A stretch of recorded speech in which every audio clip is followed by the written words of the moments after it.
Hello everybody, welcome to Monday, the 24th of October 2016. I'm Dakia. This is my weekly update about my painting progress. And what have I gotten done since last week? Well, not a whole lot. I've been busy doing other stuff, you know, work, putting food on the table, that sort of thing. But I have finished 3 models, and here's 2 of them, the 2 smaller ones, if you can believe that. First we have the Branch Witch from the Sylvaneth box set, which I'm not entirely sure if there's anything in D&D that this could be a equivalent of. I can make up a monster, I suppose.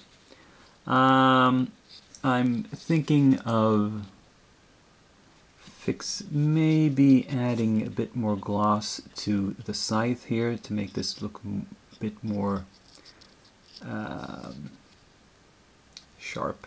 I don't know. I'm gonna see what it looks like on camera first. But otherwise, it's okay. I wasn't particularly inspired.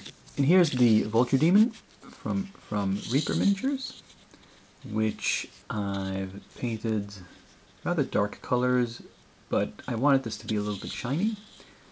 Painted the wings sort of like actual bird wings. The base was a failed experiment. I tried using a combination of both a rocky texture and a crackle medium. Well, not crackle medium. I used one of those Citadel texture paints that's supposed to crackle. They don't if you don't put them on a flat surface, it seems. So I sort of made do as well as I could with them. But anyway, the third miniature I got finished, let's see if I can get it all into one shot, is this guy. Okay, so this is the big tree lord sort of thing.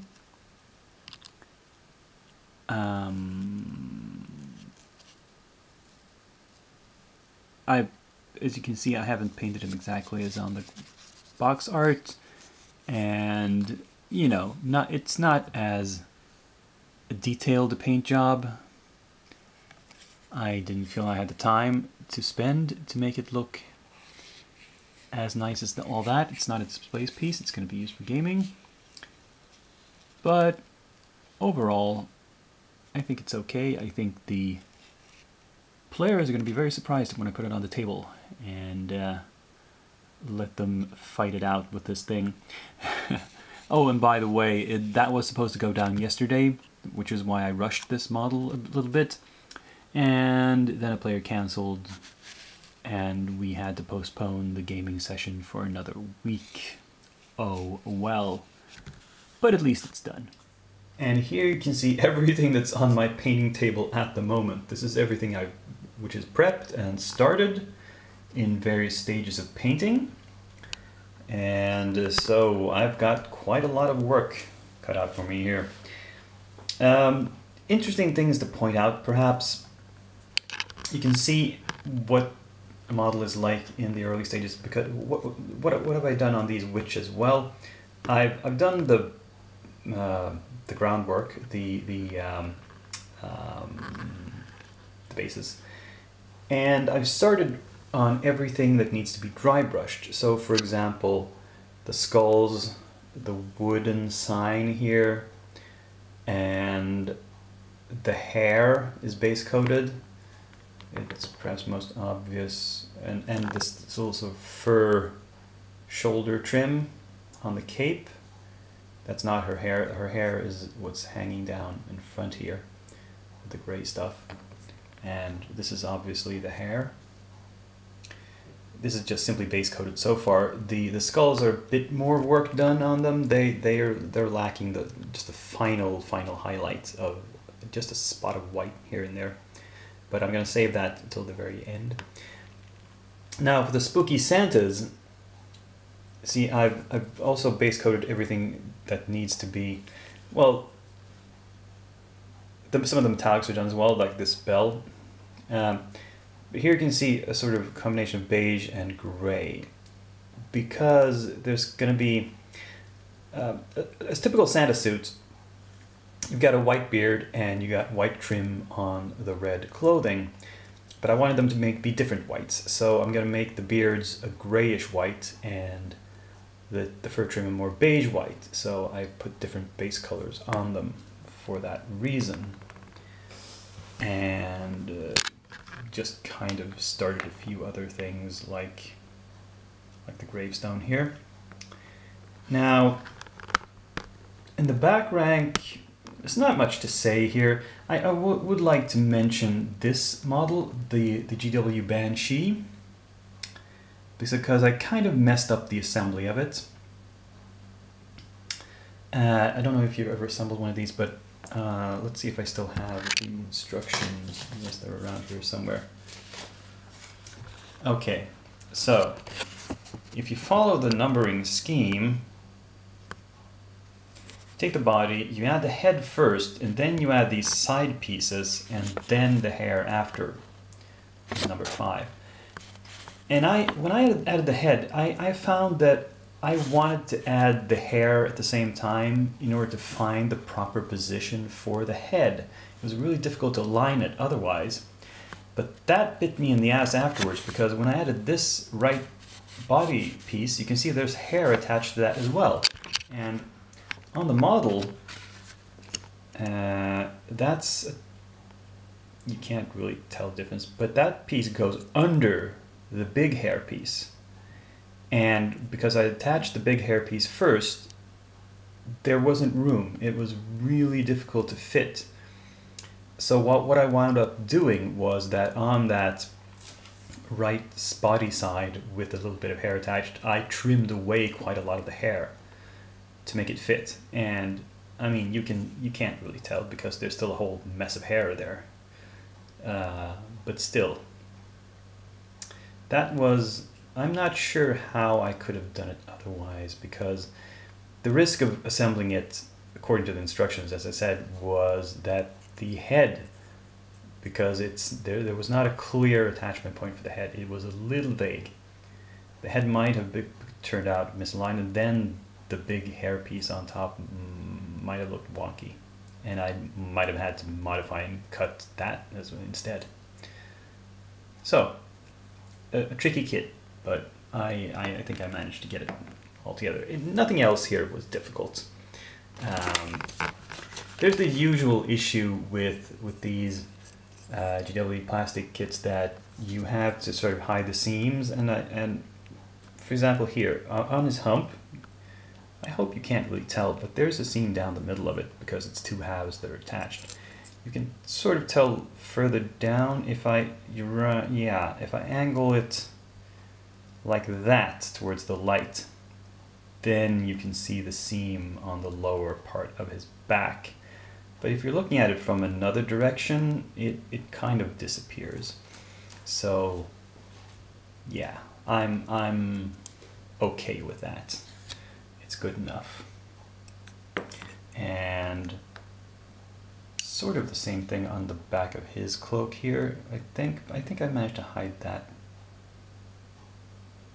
better. There, from that angle, you can see a little bit of a ridge, but otherwise it's not a big deal.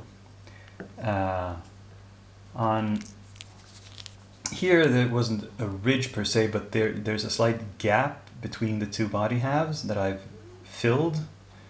Mostly there's just a thin line left, but I don't think people are gonna notice that. So, and everything else here was mostly, I mean, the Frostgrave minis were one piece. These guys were mostly one piece. In this case, it's the arms and the staff that were attached, but the body was one piece, and this was completely one piece. So that's all right. No issues there. Anyway, quite a lot to do for next week. So what I'm gonna do, normally I have a segment after this one where I show you what new stuff I'm pulling out of my archives, so to speak, to prep for next week. I'm going to skip that this time. I'm going to go straight to the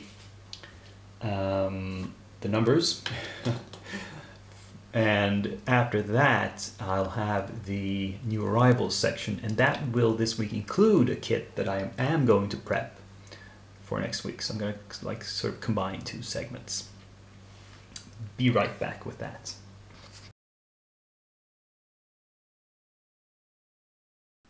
Surprise! You didn't think I'd be buying more GW stuff, did you? And especially 40k stuff. I'm not known to paint a lot of 40k stuff, am I? But the reason this week's new purchase is something I just went to my local hobby store and picked up. Well, gaming store, not hobby store. Is that I needed some wolves. I needed some dire wolves for Dungeons and Dragons. And dire wolves are simply bigger than normal wolves. And this is what these are. If you look this through, they come with fairly large bases. I believe they look like 40 mils. My eyesight tells me that. And you get a bunch of sprues with the 5 different wolves and some really basic instructions. Oh yeah, the two halves go together like that. I couldn't have figured that out. Oh, and they have the information that how the numbering scheme works. So the parts. I'm not sure if you can tell, but the head parts are labeled 4C and 4D, and they go together with the body parts. They're 4A and 4B. So yeah, I could tell that from the placement on the sprue as well. So I'm going to paint these up quickly. I'm going to put these into production right away, and they'll probably get ahead of some other stuff in my queue, just because I am playing, as I think I've mentioned, the Curse of Strahd campaign in Ravenloft, and before too long the player is going to have to run into some dire wolves. And so I'm going to need these suckers. And yeah. So that is this week's video. Be sure to join me again next week. Click the like button on this video. Subscribe if you haven't done so already. And I will see you later. Until then, I'm Dakian, and I'm signing off.